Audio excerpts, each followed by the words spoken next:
Mas glória a Deus. Irmãos, hoje nós vamos falar aqui, né, sobre a missão da igreja que nós temos, que Jesus deixou para nós, o ID, né?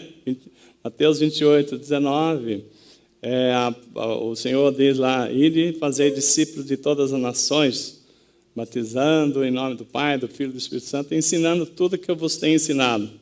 Então, a missão principal nossa, né, é que as pessoas venham para a igreja, como a Ellen estava ministrando aqui na hora da oferta, né? E que elas sejam mais do que ouvintes da palavra, né? Que nós sejamos realmente, conheçamos mais e mais Jesus, tudo é para Ele, por Ele, e se não fosse por Ele nada seria, né? Nada teríamos. Então, hoje nós vamos falar aqui, né, um pouco do que significa aí ser discípulos de Jesus, né? Então, quando nós falamos aqui de seguir a Jesus, muitas pessoas falam assim, andar como Jesus. Eu me lembro que no outro ministério tinha uma pessoa que, quando nós começamos lá, que ele entendia que para andar como Jesus, ele tinha que deixar o cabelo crescer, cabelos longos, né, aquelas roupas, né, de como usava na época, sandálias. Mas, na verdade, Jesus fala assim, aqueles que querem vir após mim, né, tomem a sua cruz e sigam-me. Então, andar como Jesus é seguir Jesus, né? Andar nas pisadas de Jesus, seguir os passos. Onde Jesus pisar, né, nós pisamos também, né? Então, seguir Jesus. E aí nós falamos aí, os discípulos, inclusive, quando nós falamos aqui, a palavra discípulos, ela, lá no hebraico, Talmid, né? Então, o significado de Talmid quer dizer empoeirado. Ué, o que tem a ver, pastor? Né? Empoeirado. Porque o discípulo, ele seguia o mestre, e aquele que seguia tão de perto que as sandálias do mestre jogava poeira nele. Então, andar seguindo o mestre, né, na cola dele mesmo, né? Onde o mestre estava, ele estava. Então, Talmid, a palavra, o significado de Talmid é empoeirado.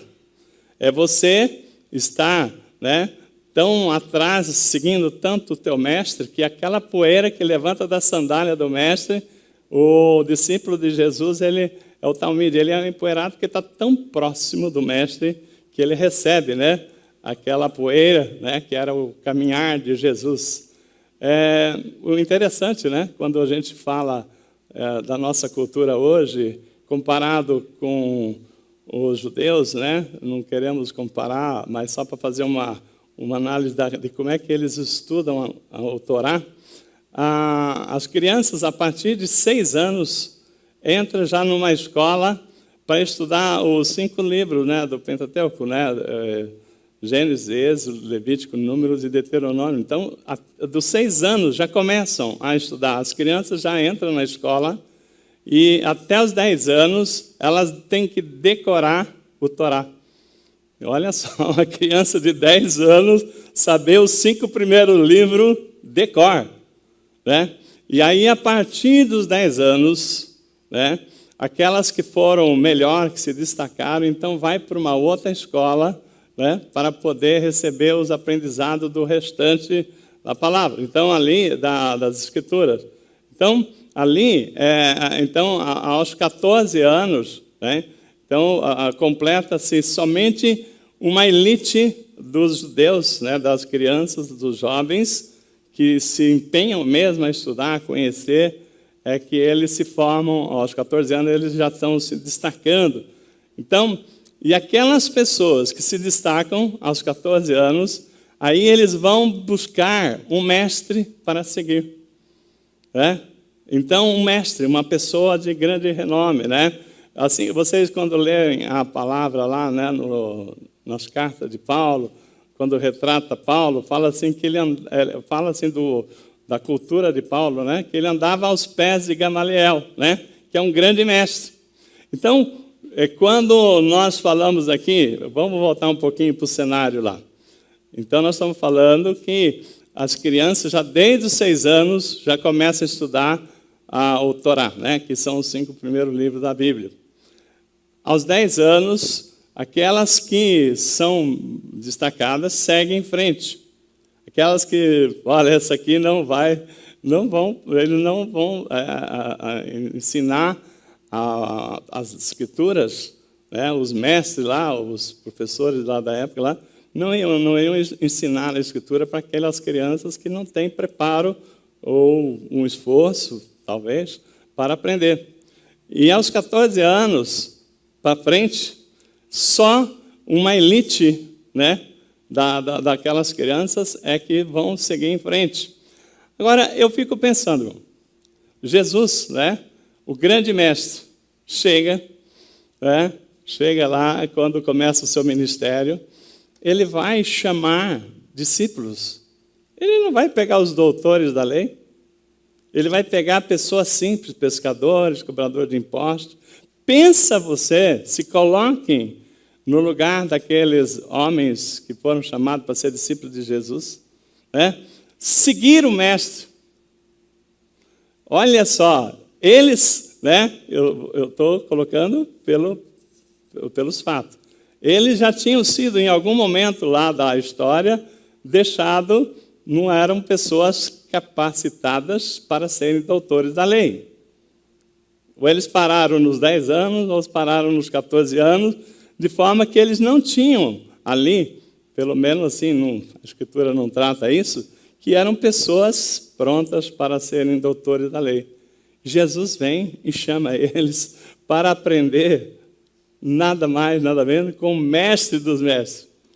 Olha que privilégio, né, esses discípulos tiveram, né? A gente aqui, né, imaginar, né, andar com Jesus, que honra, que privilégio, que coisa linda, né, para aqueles discípulos, né? Então, por isso, eles estavam ali, os seguidores de Jesus, eles eram chamados de talmidins, é o plural de talmid, não é o diminutivo, né? Os discípulos, né, no plural, era o talmidim. Então, os talmidins, os discípulos de Jesus, eram pessoas assim, que se sentiam muito felizes de acompanhar, de aprender do mestre, né? Então, nós estamos falando aqui, né, o que é ser discípulo de Jesus. Só para dar uma ideia daquela época, do cenário daquela época. E Jesus, como ele não veio, né? As perguntas perguntavam assim, o pessoal perguntava a Jesus, com quem que você aprendeu, né? Ele não tinha ele não aprendeu aos pés, que nem eu vou citar aqui o exemplo de falar aos pés de Gamaliel. Ele não tinha uma referência, porque ele veio, ele era o próprio palavra, né? Então, as pessoas não tratavam, os doutores da lei não reconheciam ele como uma autoridade na lei. Por quê? Porque ele não tinha referência. É mais ou menos que você fazer um curso de teologia numa escola teológica que não seja reconhecida pelo MEC, né? Você vai se conhecer lá, mas as pessoas falam, mas esse não serve. Por quê? Ela não é reconhecida pelo MEC. Ou seja, os doutores da lei lá, né, os mestres, né, com quem as pessoas aprendiam a palavra, os saduceus, eles aprendiam a palavra, os doutores da lei, com mestres dos mestres ali, né? Mas eles, quando veio Jesus, eles não conheciam, não sabiam, não reconheceram nele quem era Jesus. Mas eu estou falando tudo isso, né, para falar, né, o que significa ser discípulo de Jesus, a importância que é a gente seguir a Jesus, né? Então, quando nós estamos falando aqui nesse texto aqui, né, nós estamos falando aqui da questão da postura, né, de um discípulo. Então, um pastor, um padre, qualquer autoridade religiosa, né, o Papa, né, ele não será discípulo de Jesus se ele não estiver seguindo os passos de Jesus. Então, quando Paulo vem trazer para nós, né, nas Escrituras, o significado de ser... Eu pediria se alguém me ajudar a trazer água, aqui o bombeiro hoje faltou. O Cleito está sempre trazendo água. Então, nós estamos falando aqui, Paulo, né? Paulo, ele fala lá em Filipenses 3,12, né? Ele fala o seguinte, né, que ele já tenha alcançado a perfeição, mas ele prossegue para conquistar aquilo para o qual também ele foi conquistado, que é Cristo Jesus. Deixando as coisas para trás, né? Deixando para trás todos os ensinamentos que ele tinha, tudo aquilo que ele aprendeu, ele aprende agora. Qual que é a proposta para nós cristãos? Crescermos à estatura do varão perfeito, também? Então é isso, né?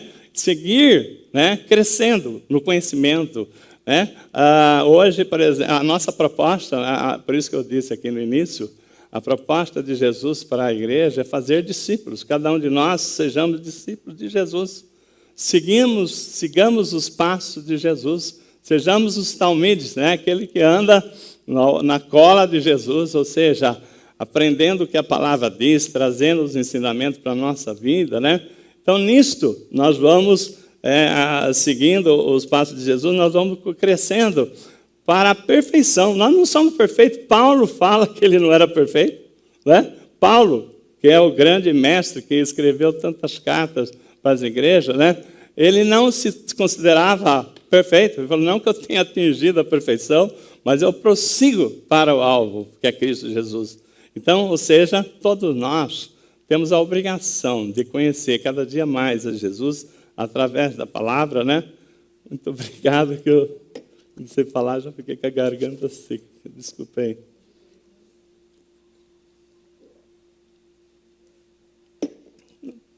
Então, né, nessa palavra que nós temos hoje, depois que nós entendemos aqui, eu queria só falar para vocês, né, que tinha 2 discípulos, que a Bíblia fala, lá em Marcos 10, 35, os filhos de Zebedeu, né? Lembra? Tiago e João? Os filhos de Zebedeu, como eles eram primos de Jesus, né? Eles falam assim, para ele, possamos fazer um pedido, né? Qual o pedido que você quer? O pedido pessoal. Quando o Senhor estiver na glória, né? O Senhor conceda que a gente assente cada um ao seu lado, né? Uma à esquerda, à direita, né? Aí Jesus olha para ele e fala assim, vocês não sabem o que vocês estão pedindo, né? Vocês não sabem o que estão pedindo, porque para chegar lá, para estar onde eu estarei, vocês não vão conseguir beber o cálice que eu vou beber. Né? Porque Jesus, ali ainda, ele não estava passando ainda por aquilo que ele haveria de passar. Mas ele já sabia tudo o que aconteceria, né? Então ele falou para Tiago e João, falou assim, vocês não sabem o que vocês estão pedindo, né? Vocês não beberiam o cálice que eu vou beber. Então, eu convido você para a gente, nessa palavra de hoje, abrir o Evangelho de Marcos 14, de 32 a 37. Acompanha comigo. Eu ainda tomei aqui, eu ponho o óculos, tiro o óculos, porque eu fiz a cirurgia do olho esquerdo, mas o direito ainda não. E aí, para longe eu consigo chegar bem, para perto eu preciso de óculos. Então, se eu ponho óculos, eu confundo tudo. Eu tiro o óculos, mas nós vamos chegando lá até fazer a segunda cirurgia do olho direito. Acharam aí? Marcos 10, desculpa, 14, falei errado. 14, 32. Então, a palavra diz assim, então foram para um lugar chamado Getsêmani, e Jesus disse aos seus discípulos, sente-se aqui, e enquanto eu vou orar. Levou consigo Pedro, Tiago e João, e começou a ficar aflito e angustiado, e eles disseram, a minha alma está profundamente triste, numa tristeza mortal, fiquem aqui e vigiem. Indo um pouco mais adiante, prostrou-se e orava para que, se possível, fosse afastado dele aquela hora. E dizia, Abba, Pai, tudo te é possível, afasta de mim esse cálice, contudo, não seja o que eu quero, mas sim o que tu queres. Então ele voltou a seus discípulos e encontrou-os dormindo. Simão, disse ele a Pedro, você está dormindo? Não podeis viajar nem por uma hora? Vigiem, ora, para que não caiam em tentação. O espírito está pronto, mas a carne é fraca. Feche seus olhos, vamos orar. Pai, em nome de Jesus, eu quero agradecer, meu Deus, por cada irmão, cada irmã que está conosco aqui nessa noite, presencialmente, por aqueles que estão acompanhando esse culto também pela internet, acompanhando em outras localidades. Senhor Deus, muito obrigado pelas pessoas que querem ouvir, conhecer da Tua palavra. E eu peço agora, Senhor, que o Espírito Santo venha me dar, Senhor Deus, a capacidade de trazer, Senhor Deus, o entendimento que o Senhor quer que nós tenhamos com essa mensagem, Pai. Fala conosco, Pai, não seja eu a falar, mas que o Espírito Santo venha a trazer, Senhor Deus, a Tua revelação, que nós possamos, Senhor Deus, como nós dissemos, crescer no conhecimento nessa noite, entender, Senhor Deus, aquilo que o Senhor quer de cada um dos Seus discípulos. Nós te agradecemos já, papai, em nome de Jesus. Amém. Amém. Irmãos, aquele momento ali, né? Aquele momento é o momento que eu diria, né? Que estava ali no 44 minutos do segundo tempo para terminar o ministério de Jesus, né? Então, ali, Jesus ele já havia dito, e imagina o clima, um clima muito tenso, um clima já um clima pesado, porque os discípulos e o próprio Jesus sabiam que os sacerdotes tramavam a sua morte. Jesus já havia dito aos seus discípulos que ele haveria de morrer, né, que ele passaria, né, por todo o sofrimento, né? E aí, até uma mulher, né, ali num momento que a palavra fala que ela quebra um vidro de bálsamo e despeja nos pés de Jesus, como se já preparando para o sepultamento, né?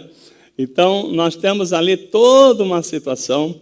Então, Jesus acabara de ceiar, né? E ali ele já fala ali na mesa tem um traidor, clima tenso, pensa num clima tenso, né? Os discípulos acostumados com os milagres de Jesus, com festa, alegria, vida, cura, né? Mas chegou a hora em que haveria de passar por tudo que Jesus estava previsto que ele passaria para cumprir a sua missão. Então, aquele clima tenso, né? Jesus, ele fala para Judas, né? Se tiver que fazer, faça logo, né? E depois disso, depois que Judas sai para entregar ele, né? Ele terminando a ceia, né? A palavra diz que ele chama os discípulos para ir para um lugar chamado Getsema, né? Jardim Getsema, que é um lugar que chama-se Getsema, que significa lugar de prensa, né? E eu vou depois abrir mais aqui informações o que significa, né? Então, pensa você, né?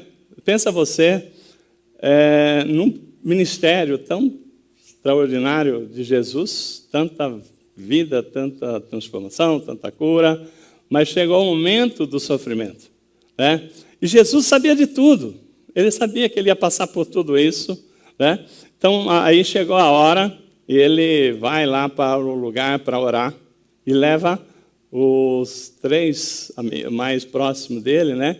Dos 12, um era o traidor, e dos demais, que eram discípulos verdadeiros, mas tinham 3 mais próximos, né? Sempre tem aqueles mais próximos. E eram Pedro, Tiago e João. E ali ele leva para orar, e a palavra que nós vimos aqui, que ele fala assim, é a primeira vez que Jesus pede ajuda para ele, né? Jesus orou para tantas pessoas, curou tantas pessoas, mas naquela hora, sabendo que ele estava por passar, ele fala assim, vão comigo, vem orar comigo, né? A palavra diz que a minha alma está tão triste, angustiada, né? Então, naquele momento, ele se retira para orar, né? Pensa o que está por vir, né? Então, mais do que a humilhação que ele passaria, mais do que as chicotadas, né, de arrancar pedaços de carne que ele levou, mais do que as dores ali de carregar, de ser colocado uma coroa de espinho, né, para aqueles espinhos enormes entrando na sua cabeça, né, as dores dos cravos na mão, nos pés, o que Jesus estava sentindo uma dor tão grande, né? ao ponto de quando ele orou, a palavra diz que ele transpirava sangue, né? A angústia era tão grande, e aí ele pede ajuda para os discípulos estarem com ele em oração. E que desapontamento, né? Chega lá, todo dormindo, né? Mas nem por uma hora vocês não estavam aqui para me ajudar. Então, eu queria dizer para vocês o seguinte, né? Jesus estava vendo todo o sofrimento dele, né? Quando ele fala assim, Pai, se for possível, afasta de mim esse cálice. Ele não estava, o problema da dor física, né? A maior dor, né? A maior assim, pressão que ele passou foi receber sobre si todos os pecados do mundo. Né? Uma pessoa, quando o salmista Davi, né, fala assim, né, quando ele estava em pecado, os seus ossos doíam. Né? Imagina Jesus trazendo sobre si todos os nossos pecados. Imagina a dor, né, que ele estava ali. Né? Então, ali ele vai para um momento, né, um lugar assim que o Getsemane vai lá passar por aquele momento, preparação para aquilo que seria consumado na cruz. Mas todo o sofrimento dele ele já estava vivendo ali. Né? E eu queria ler com vocês aqui um salmo, que está lá em Salmo 52:8, que nós vamos falar aqui do lugar que ele estava, que é Getsemane, né? Significa lugar de prensa.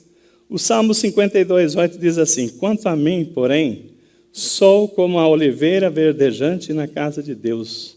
Confio na misericórdia de Deus para todo sempre.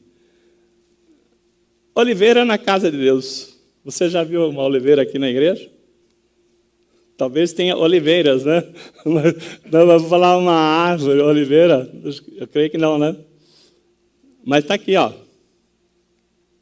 O resultado, né, do fruto de uma oliveira, o azeite. Tá?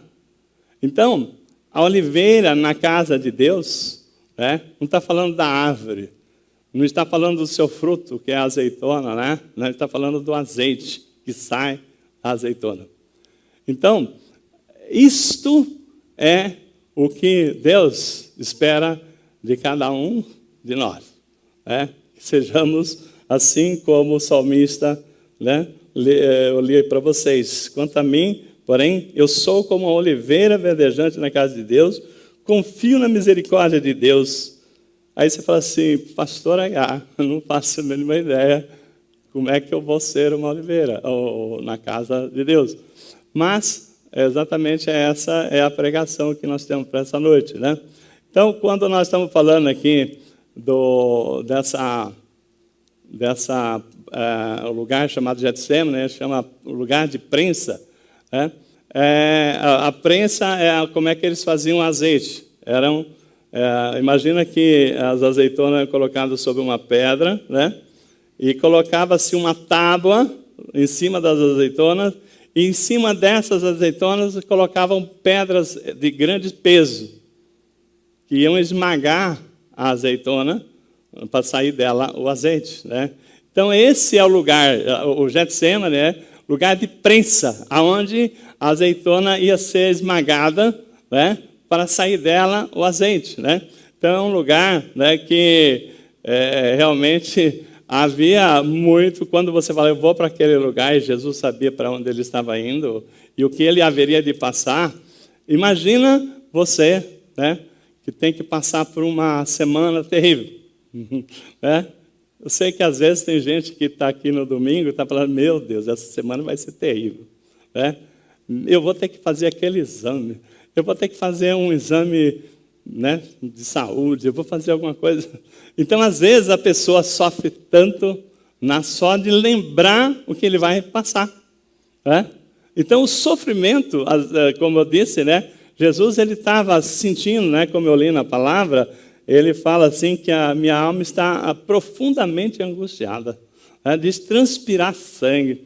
Então, pensando tudo o que ele teria que suportar. Então, a cruz foi um lugar de sofrimento, mas não foi todo o sofrimento. O sofrimento começou ali, no Getsemane, né, quando ele estava se preparando para isso. Então, Eu me lembro uma vez, falando assim, né? Às vezes você já teve alguma situação que você está no domingo pensando na segunda-feira, pensando na terça-feira, não sei se já aconteceu com você, mas eu lembro a minha esposa, né? Ela tem problema de claustrofobia, e ela tem um problema sério de fazer ressonância, de passar por aquela máquina. Que fica... Então, imagina uma pessoa que não pode ficar em lugar fechado, e ela, meu Deus, eu vou ter que passar por aquela... eu não vou conseguir. E precisava, porque se eu pudesse passar com uma anestesia, né? Seria legal, né? Porque ela dormia e não via nada. Mas, como era um assunto que precisava ver a cartilagem, precisava abrir a boca e alguma coisa, não podia dormir. Então, ela falou assim, e aquele exame era importante para outros exames que se seguiam, né? E aí, o sofrimento dela foi tão grande, né? Para saber que ela ia passar por aquilo. Eu estou trazendo, não é nada perto do que Jesus passou, mas eu só estou dando um exemplo, né? Então, eu me lembro que nós oramos, eu com ela, para repreender esse medo, repreender essa angústia que vinha, né? Porque só quem tem claustrofobia que sabe o que isso significa. Mas, irmãos, eu estou falando aqui, né, do momento em que Jesus ele está sendo submetido ali no Getsemane, né, no lugar de prensa. Eu queria dizer para você que tem um processo, né? Então, o azeite, né, para poder, como eu disse, né, nós somos a oliveira na casa de Deus, então, para nós virarmos aqui esse produto, né, o azeite, que está aqui, nós temos aqui que passar pela prensa. E aí, quando nós falamos aqui o processo de extração do azeite, tem a primeira pedra, né? Então, o primeiro azeite, quando é colocado ali, ele tem são 3 pedras. A primeira pedra que coloca, ele extrai o azeite virgem. E esse azeite virgem, esse azeite é o primeiro que sai, né? A primeira amassada, né? A primeira pedra que coloca ali um peso em cima das azeitonas, sai ali o azeite virgem. Esse azeite virgem, ele significa, ele é tido para adoração, né? Então, o significado do azeite virgem, né, quando nós colocamos aqui no processo, né, daquilo que o salmista traz aqui, o azeite virgem, o azeite é tirado assim, no processo de adoração. Então, quantos de nós, naquela caminhada com Jesus, uma vez que falou assim, quero seguir Jesus, né? No momento que você tomou essa decisão, todos nós passamos por esse processo de transformarmos no azeite na casa, ou na oliveira na casa de Deus. E aí, né, aí que está o ponto. Aí é que está o ponto, porque muitas pessoas, elas falam o seguinte, não, comigo não, eu só quero ir lá na igreja, eu só quero ouvir o culto, louvar, né? Mas, né, como o Senhor tem nos chamado, né, para mergulhar em águas profundas, também eu poderia dizer que Deus não quer azeitonas que entram, vidas que passam pela vida espiritual, que começam, caminham e continuam intactas, né, sem dispor do seu azeite, né, sem que Deus possa, assim, extrair dela o potencial que Deus preparou.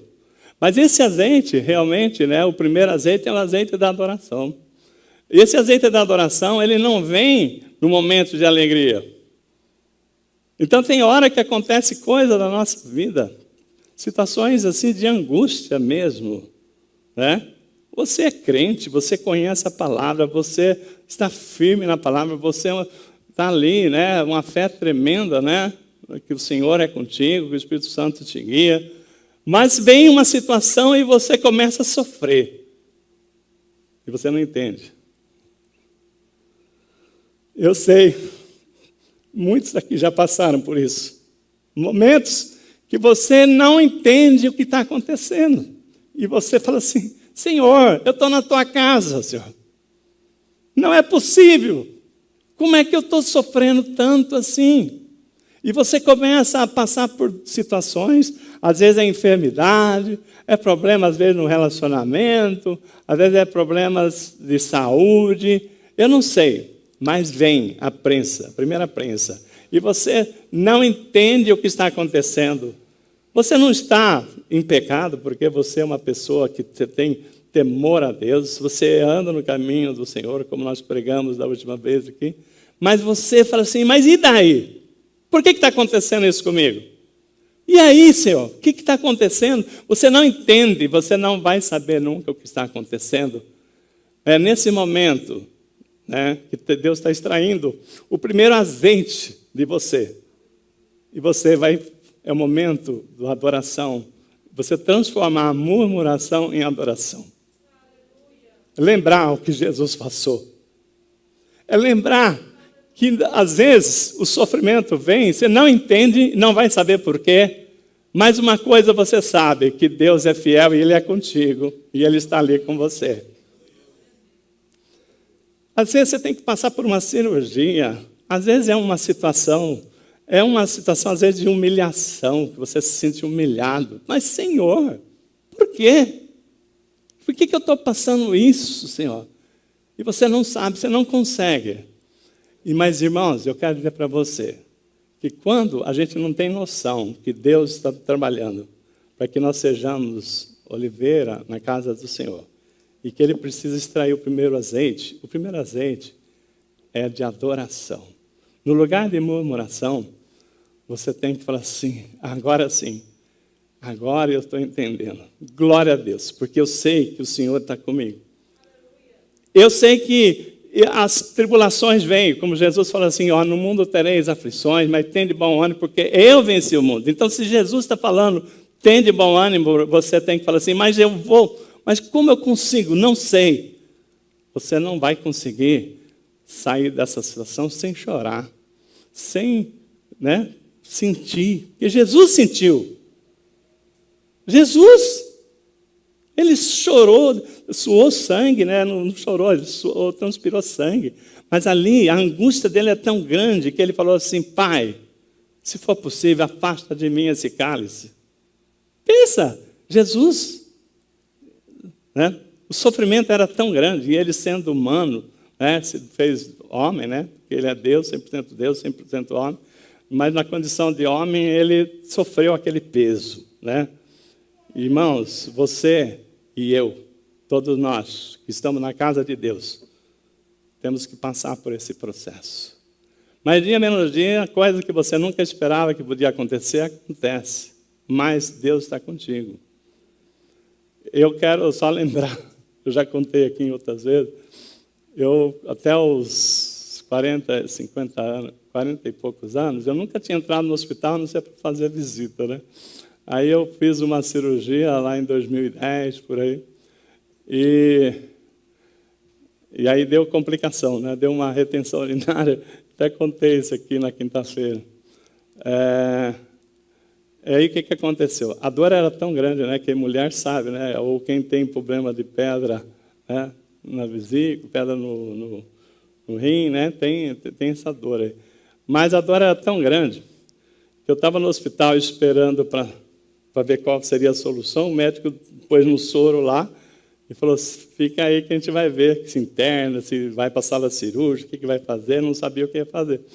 E a dor começou a aumentar, né, porque começa a vir. E eu falei para minha esposa, eu estava numa sala de enfermaria ali, eu falei assim, ó, me deixa sozinho,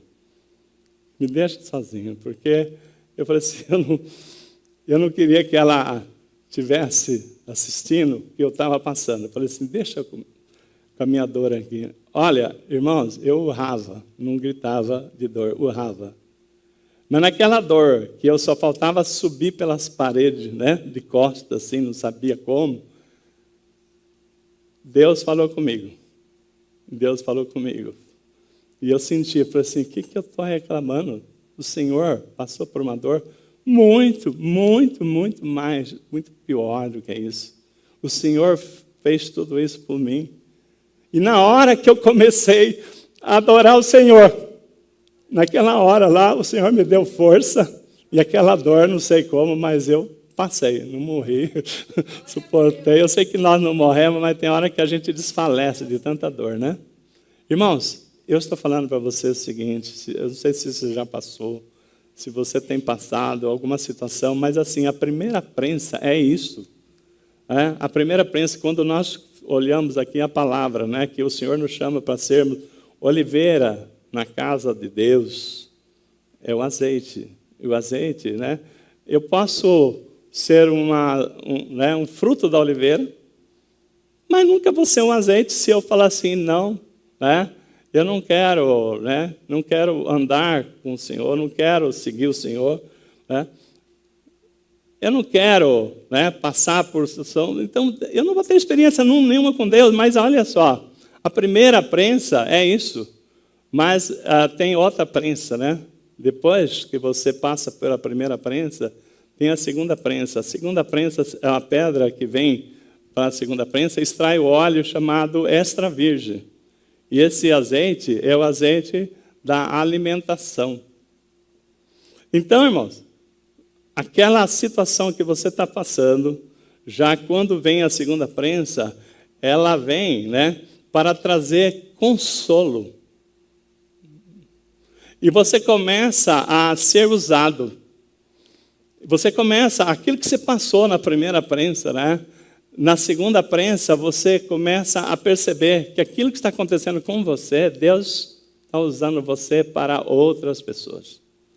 Para você tratar a vida de pessoas que você nem imagina. Pessoas que você nunca imaginou, mas pessoas que estavam passando por problemas que você já passou. Fala assim, eu tenho para você que o Senhor é contigo. Se você confiar no Senhor, se você crer, isso aí não vai te tirar você vai passar, mas você vai sair lá na frente transformado. Então, quando você vê esse segundo azeite, aí é o azeite da consolação. Isso aí, né, a palavra do Senhor diz que o Senhor, Deus, é o Deus da consolação. Ele vem e nos consola para que a gente possa consolar outras pessoas. As pessoas começam, então, a olhar para nós, né? Se você persistir, continuar na sua caminhada para ser o discípulo que o Senhor, né, nos chama para ser, você vai ter experiência. Já agora, essa segunda prensa já vai ser para você abençoar outras vidas. A sua experiência, o seu testemunho. Por isso é importante, irmão, você deixar Deus te usar. Quando você fala assim, ó, por que eu estou passando por isso? Você não fala por quê, né? Mas espera o momento que Deus vai te usar. Aquele livramento, aquele momento que você falou, achou que você não ia passar e você está aqui hoje. Quantos aqui não chegou o momento que falou assim, eu não vou passar dessa semana, eu não vou aguentar, eu não vou resistir, e você está aqui hoje. Amém? Porque o Senhor já tinha preparado, você estivesse aqui. Então, aquela situação que veio para te amassar, para tirar de você aquele azeite virgem, irmão, confia em Deus, só isso. Você nunca vai saber por quê, você não vai entender, mas no lugar de murmurar, glorifica o nome do Senhor. Fala, Senhor, eu não sei por quê, mas seja para a honra e glória do teu nome. Nisso aí, irmão, você vai ver, né? Você vai ver que o Senhor vem, porque a palavra diz que o Senhor não nos livra nas tribulações, mas Ele livra das tribulações, mas livra nas tribulações. A tribulação, né? Vocês já viram o tríbulo, é aquela roda que moe o trigo, né? Então, a tribulação é o tríbulo em ação, é o tríbulo tirando a casca né? Beneficiando o arroz, tirando a casca do arroz. Imagina o que acontece, mais um arroz, né? Quando ele é beneficiado, tira a sua casca, ele serve de alimento. Então, às vezes, a nossa vida, precisamos tirar algumas cascas, né? E Deus começa a usar. Então, se você entender que há um processo, que nós somos chamados para sermos oliveira na casa de Deus, crê que Deus, Ele não vai te deixar você sozinho nunca, né? E Ele nunca te deixou e nunca te deixará. Porque Ele fala que, né, o seu nome está escrito aqui na palma da minha mão, né? E quando Deus estende a mão assim, Ele vê o seu nome, Ele sabe que você quem é você, o que você está passando, o que você precisa. Então, Deus está falando para nós aqui que tem situações que nós vamos passar mesmo, mas é para o nosso crescimento. Quando vem aqui a segunda pedra, né, que vem, ela vem para trazer benefício para outras pessoas. Aí você começa a ser bênção. Aquilo que era uma situação ruim, que você nunca entendeu por quê, pessoas vão levantar. Pessoas vão ganhar outro ânimo, né? Falou assim, não, Deus está comigo, né? Eu creio. Né? Deus não me deixou sozinho. Aí, né, nós estamos falando aqui da questão aqui da segunda, e tem a terceira pedra. A terceira pedra, o terceiro azeite que é tirado na terceira pedra, já é um azeite vindo para servir de combustível, né?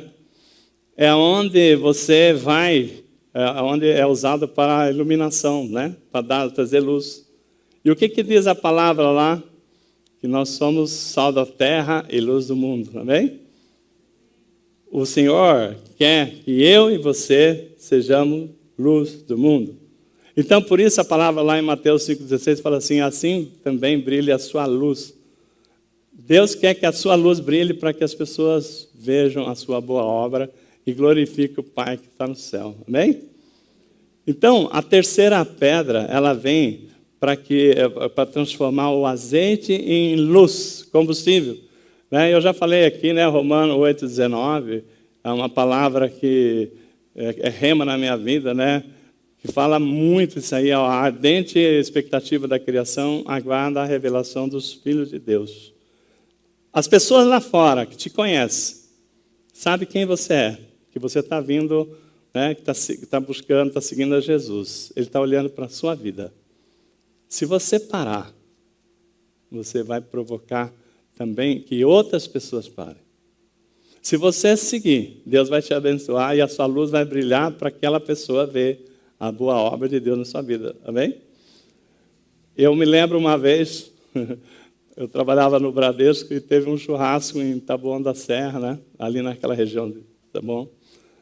Aí eu fui lá, e eu era no sábado normalmente, começava às 10 horas, e deu umas 5 horas da tarde, né? Já na hora de ir embora, né? Aí eu pego e venho vindo. E aí, quando eu chego na rodovia Régio Bittencourt, né, que vai para Curitiba, eu peguei a estrada e sabia que tinha que fazer um retorno. Só que eu peguei o retorno errado. Era para ir mais à frente, eu vi lá a entrada ali, mas não era. Ali era um desvio, sei lá o que era. Eu entrei errado. Irmão, quando eu estava fazendo o retorno e colei, tinha uns 6 ou 7 carros atrás de mim. Eu falei, meu Deus, olha só, eu errei e as pessoas que estavam atrás de mim confiaram que eu estava no caminho certo e levei todo mundo para o caminho errado. Imagina que aquelas pessoas... Né? Então é isso aí, eu estou querendo dizer. A nossa vida, as pessoas estão olhando em nós. Deus está falando assim, ó, que brilhe a sua luz. As pessoas veem a boa obra e glorificam o Pai. Porque se nós errarmos, se nós pararmos, pessoas vão parar. Se nós pararmos, né, e não buscarmos aquilo que Deus tem para nós, pessoas estão olhando para a nossa vida, às vezes dentro da sua casa, né? Às vezes dentro da sua roda de amizade, às vezes não, com certeza, né? Pessoas que te conhecem, nunca te falaram nada, mas tem pessoas que admiram que você está seguindo em frente. E você é um exemplo para elas. Deus nos chamou para isso, né? Deus nos chamou para que a gente, o que Deus quer, assim brilhe a sua luz.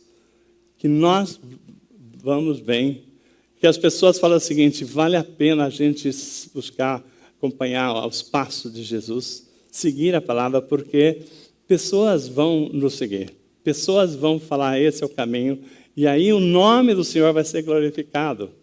Então, nisso aí, irmãos, a terceira prensa que nós estamos falando, ela vem para servir de combustível, iluminar, né? E nós vamos ser, né, luz do mundo, como está dito na palavra, né? Sejamos sal da terra e luz do mundo.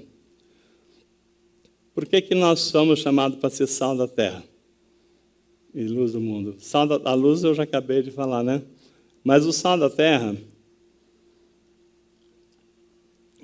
vocês sabem, né, que o sal... Vou destacar aqui duas grandes serventias do sal, né? Primeiro, para conservar a vida. O sal, né? Na época que não tinha geladeira, né? Eu vivi essa época, né? Quando eu era pequeno, morava em sítio, não tinha eletricidade. As carnes eram todas salgadas, assim, ou então colocadas na banha, enterrada no chão, para conservar. Mas o sal era o principal. Mas o sal também serve para conservar a vida e também para a gente conservar os princípios de Deus. Meninos nascem meninos, meninas nascem meninas, é isso que Deus nos ensina. É essa fé, né, que está lá, que nós aprendemos que nós temos que conservar os princípios de Deus. Né? O mundo aí fora pode falar, pode vir, tal, mas você, nós vamos continuar conservando aquilo que Deus nos ensinou. Foi para isso que nós somos chamados, para ser sal da terra. Conservar não somente a vida, mas os valores de Deus que traz a vida. Né? Os valores, os princípios. Porque, como diz, né, o João 10, né, o ladrão veio para matar, destruir. Né? Então, é isso que ele quer. Mas nós fomos chamados para poder... Né, Jesus falou, eu vim para que tenham vida. Né? E nós, quando nós temos conhecimento, temos fé, e nós levarmos esse entendimento e falar assim, não, vocês podem ensinar lá na escola, mas eu vou ensinar meus filhos. Eu não vou aceitar que os princípios de Deus sejam mudados dentro da minha casa. Né? Então, aqui dentro da casa, quem manda sou eu. A educação dos seus filhos, a educação da sua família vem daquilo que você conheceu, daquilo que Deus te ensinou. Então, nós somos chamados para conservar esses princípios tão importantes que o mundo está querendo destruir. Então, eu quero, para nós e para a finalização dessa mensagem, eu quero lembrar aqui para vocês um episódio, Isaías 37:30. Havia uma guerra, né?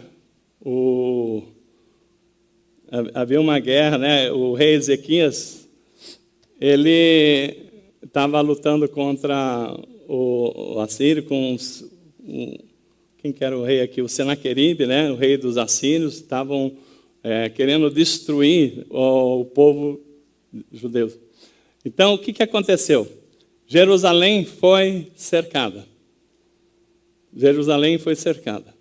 E aí, aquele exército dos assírios, 185 mil soldados, era uma multidão de gente enorme, né? Eles poderiam entrar e destruir todo Jerusalém, mas Deus age pelo seu povo. Né? Então, naquela ocasião ali, né, houve a intervenção, o profeta orou, todo mundo, né, fez jejum ali, e Deus entrou com uma ação, né, porque na ocasião, né, se você ler essa parte aí, que está uma história que está lá, você vai conseguir ver em 2 Reis 18, 19 e 2 Crônica 32. Você vai ver todo o contexto que eu estou falando aqui. O que acontece? Havia imagina, né, a cidade cercada, um exército enorme, não tinha a menor chance do povo de Israel vencer. E aí o rei falando o seguinte, acabou.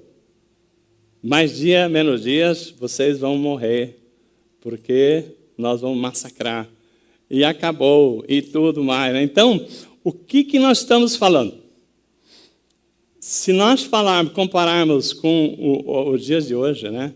Quando a gente vê o que está acontecendo lá fora, as pessoas estão assim, entendendo que valor de família acabou, né? Que o mundo está dominando tudo, né? Que a fé, né? A religião, né? A fé em Cristo não é uma coisa que vai sustentar.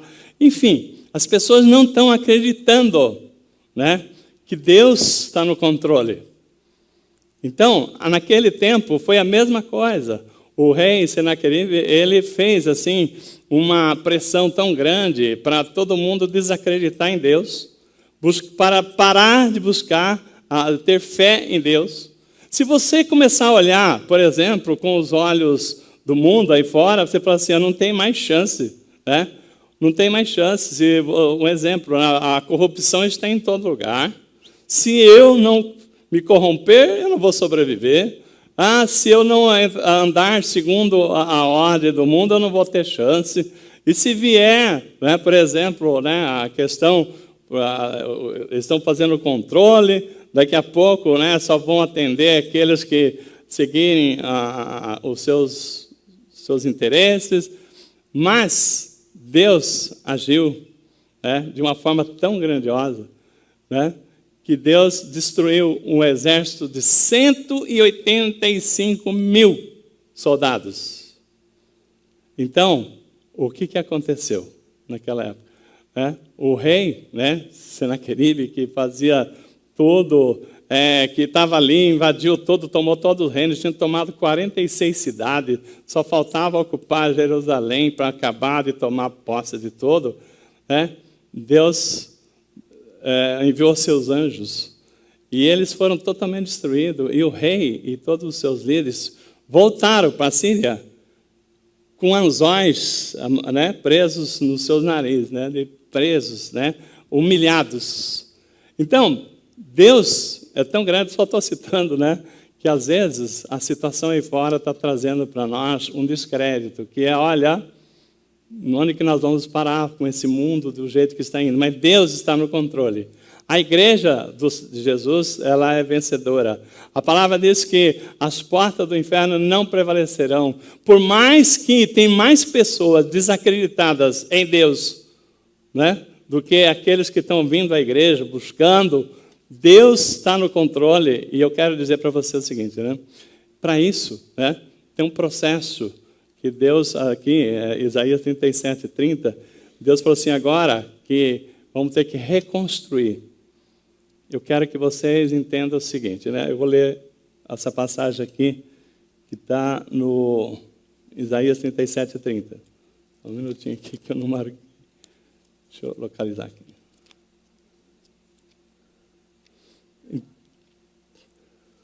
Já cheguei. Olha lá. Isaías 37, 30. Aí a você, Ezequias, darei esse sinal. Neste ano vocês comerão do que crescer por si. E no próximo, o que dali brotar. Mas no terceiro ano, semeiem e colham, plantem vinhas e comam os seus frutos. Irmãos, quem fez o curso Casado para Sempre conosco, né? Essa passagem aí, ela está lá, não sei se ainda está nos atuais manuais, mas está lá um momento de a gente reestruturar. O Senhor está falando o seguinte, né? Vocês, né? Porque o reino foi, né? Toda a cidade tomada, foi um caos. Então Deus está falando, vamos reconstruir tudo isso. Imagina que houvesse uma cidade em que foi, né? Inundação, ciclone, tudo mais aí. Tirou toda a fonte de alimento. Aí Deus falou assim, fica tranquilo, eu vou cuidar de vocês. Então, vamos recomeçar? Vamos recomeçar. Qual é o plano? Primeiro ano. Volta de novo lá, por favor. Primeiro ano, né? Nesse ano, vocês comerão do que crescer. Neste primeiro, darei esse sinal. Neste ano, que é o primeiro ano, vocês comerão do que crescer por si. Então, o primeiro ano, nós estamos falando aqui o seguinte, né? Para quem está na caminhada com Cristo, né? O primeiro ano, quando você se converte, né? Você é um bebê espiritual. Então, nós nascemos, né, de novo. Quando nascemos de novo, nós somos um bebê espiritual. E o bebê, ele consegue comer a comida dele lá? Não.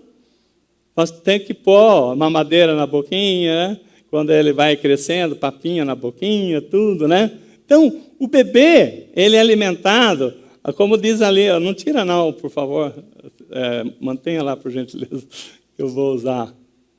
Ó, nesse ano comerão do que crescer por si, né? Aquilo que te der, aquilo que Deus providenciou para que você coma, né?